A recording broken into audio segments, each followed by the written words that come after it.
எல்லோருக்கும் வணக்கம். இன்னைக்கு நம்ம பார்க்கக்கூடிய சப்ஜெக்ட், இறைவன் இந்த நாடகத்தின் கிளைமேக்ஸை மாற்றி இருக்கலாம். இப்படிதான் ஒரு ஆத்மா அபிப்பிராயப்படுறாரு. அவர் என்ன சொல்றாருன்னா, ராஜயோகம் என்ன சொல்லுது அப்படின்னு பாத்தீங்கன்னா, இந்த சங்கமம் முடியும் போது சத்தியுகத்துக்கும் திரேதாயுகத்துக்கும் தேவையான ஆத்மாக்கள் ரெடி ஆனதுக்கு அப்புறம் ஆட்டோமேட்டிக்கா இந்த பூமியில வந்து வேர்ல்டு வார் 3 நடக்கும். அமெரிக்காவுக்கு ரஷ்யாவுக்கு நடக்கும். இவங்க கூட ஒரு 10 பேர், அவங்க கூட 10 பேர் சேர்ந்து அடிச்சு தம்சம் பண்ணி எல்லா கண்டங்களும் தண்ணி கடியில் போயிடும். இது மொத்த ஜனத்தொகையில 99.99% மக்கள் சரீரத்தை விட்டுருவாங்க. இறைவன் வந்து கொசு கூட்டம் மாதிரி ஆத்மாக்களை சாந்தி தாமத்தை கூட்டிட்டு போயிடுவாரு. இந்த பூமியில ஒரு 10-20 லட்சம் பேர் டெல்லியில இருப்பாங்க. அங்கிருந்து சத்தியுகத்தினுடைய ஸ்தாபனை நடக்கும். இது ராஜயோக சொல்ற படிப்பினை. இந்த ஆத்மா கேட்கிற கேள்வி என்ன அப்படின்னு பாத்தீங்கன்னா, ஏன் பரமாத்மா வேற ஒரு ஆப்ஷன் ட்ரை பண்ணக்கூடாது? எல்லா கண்டத்தையும் தண்ணிக்குள்ள போடுறதும் 99.99% ஆத்மாக்களை சரீரத்தை விட வைக்கிறதும், இந்த மாதிரி ஒரு கிளைமேக்ஸ் இல்லாம வேற ஏதாவது ஒரு கிளைமேக்ஸ் பண்ணி சத்தியுகத்தை ஸ்தாபனை பண்ணக்கூடாதா? காட்சிகளை அவர் மாத்தக்கூடாதா? இப்படி இத விஷயமா மாத்துவேன் அப்படின்ற மாதிரி ஏதாவது ஐடியா வச்சு பரமாத்மா வானிலை எங்கேயா சொல்லி இருக்கிறாரா? இதெல்லாம் இந்த ஆத்மா கேட்கக்கூடிய கேள்வி. அந்த ஆத்மாவுக்கு தான் இந்த வீடியோல பதில் சொல்ல போறோம். ஓகேவா? நான் வந்து இந்த ராஜயோகம் வந்து 14 வருஷமா பிராக்டிஸ் பண்ணிட்டு இருக்கேன்.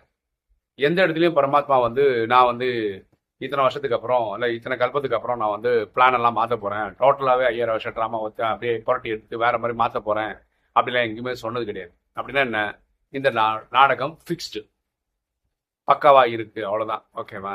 இது எல்லா கல்பமும் ரிப்பீட் ஆகும். ஓகேவா? ஸோ ஆக்சுவலா பாத்தீங்கன்னா ஆத்மாவுக்கு அழிவே கிடையாது. பரமாத்மா எப்படியோ அதே மாதிரி தான் ஆத்மாவும் அழிவே கிடையாது. ஆத்மா வந்து ஒரு சரீரத்துக்கு ஒரு சரீரம் எடுத்துக்கிட்டே இருக்கும். சாந்தி தாமத்திலிருந்து வந்துடுச்சுன்னு வச்சுக்கோங்களேன், அதுக்கப்புறம் இங்க பிறப்பு சைக்கிள் தான் இருந்தாகணும்.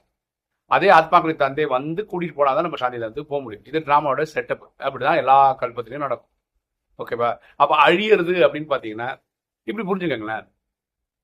மணல் மேடு, அதுக்கு மேல தண்ணி அப்படின்னா நம்ம சொல்றோம் கடல் நதி அப்படின்னு சொல்றோம். ஒருவேளை அந்த தண்ணி அங்கிருந்து விலகிடுச்சுன்னு வச்சுக்கோங்களேன், நிலப்பரப்புன்னு சொல்றோம். இவ்வளவுதான் மாறுது பூமியை பொறுத்த வரைக்கும். கரெக்டா? அப்ப நிலமா இருந்ததை கடல் வந்து மூழ்கிடுச்சு, அப்படிதான். அதுக்கப்புறம் மக்கள் அடுத்த கல்பம் ஆரம்பிக்கும் போது சத்தியுகத்தில் நம்ம டெல்லி தேவைப்படுது. அதனால டெல்லி வந்து நிலப்பரப்பா இருக்கும். ஸ்லோவா எல்லா கண்டங்களும் பழையபடி பார்க்குற மாதிரி நிலங்கள் வரும். அதுக்கு பல வருஷங்கள் ஓடிடும். அப்போ மனிதன் குடியேறுவான். அதுக்கப்புறம் டிராமா அப்படி ஸ்டார்ட் ஆகும். அது அடுத்த கல்பத்துக்கு அந்த மாதிரி கதைகள் நடக்கும்.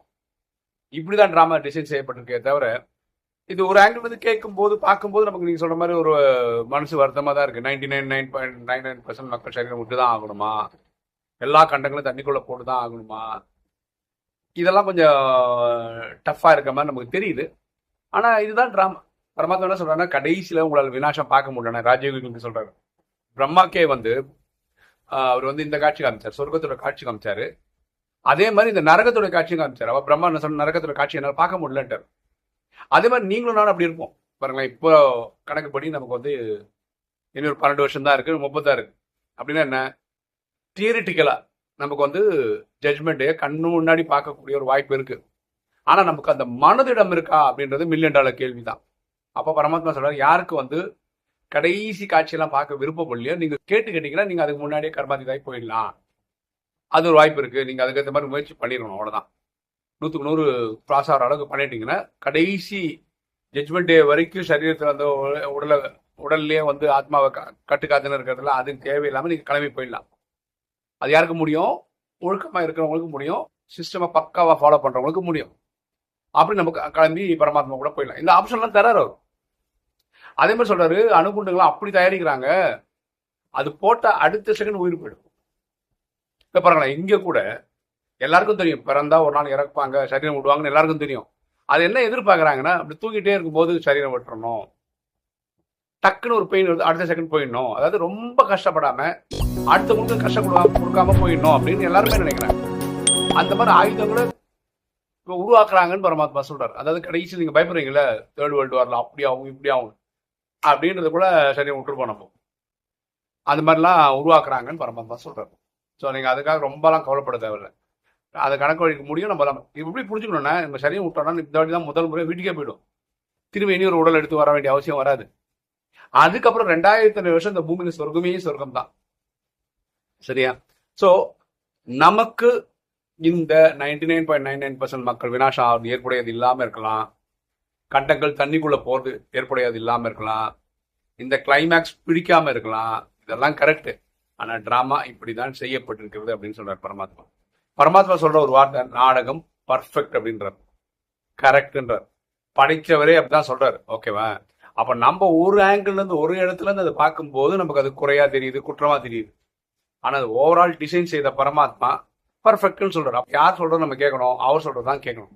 அப்ப என்ன பண்ணணும்? நம்மளுடைய புரிதலை மாத்திக்கிட்டே வரணும். அப்படின்னா என்ன? நமக்கு அது நெகட்டிவா தெரியுது, கரெக்ட் இல்லைன்னு தெரியுது இல்ல.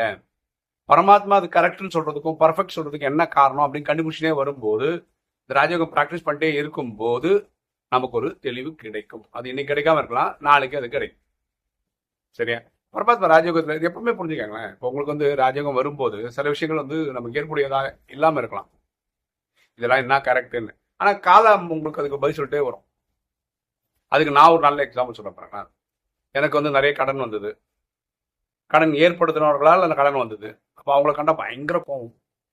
அவங்களுக்கு ஏதாவது தண்டனை வரணும், துக்கம் கிடைக்கணும் அப்படிலாம் நினைச்சிருக்கேன் நான். ஏன்னா நானும் மனுஷன் தானே.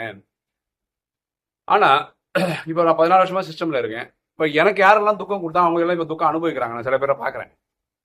இன்னைக்கு அவங்க துக்கப்படுறத பார்க்கறதுக்கு எனக்கு வந்து இந்த மனசு ஏத்துக்கல. ஏன்? நான் பக்குவம் அடைஞ்சிருக்கேன். இப்போ அவங்க கஷ்டப்படுறாங்கப்பா, அதனால எனக்கு என்ன கட்சிது? நான் இழந்த பேச்செல்லாம் வந்துட போதா? அவங்க துக்கம் அடைஞ்சதுனால வந்து உனக்கு இவ்வளோ கஷ்டம் கொடுத்தேன், அதனால இப்போ நான் துக்கம் அடைகிறேன், இந்தாப்பா அவங்க காசு அப்படி திருப்பி வந்து கொடுக்க போறாங்களா? அது மாதிரி ஒருத்தர் வந்து கொடுக்கல இது வரைக்கும். ட்ராமால இது வரைக்கும் நான் பார்க்கல. அப்போ நம்ம எப்படி புரிஞ்சுக்கணும்? நான் ஏற்கனவே பண்ணதை இந்த அடுக்கு கழிச்சுட்டாங்க அப்படிதான் நான் புரிஞ்சுக்கணும். இது வரைக்கும் வந்து கொடுத்தா அது ரிவர்ஸ் ஆரம்பிச்சுக்கணும், எல்லாம் இந்த பிரிவில் நடந்ததுன்னு புரிஞ்சுக்கணும். ஓகேவா? அப்படின்னு என்ன, ஃபர்ஸ்ட் அது வந்து எனக்கு காயமாக தான் இருந்தது.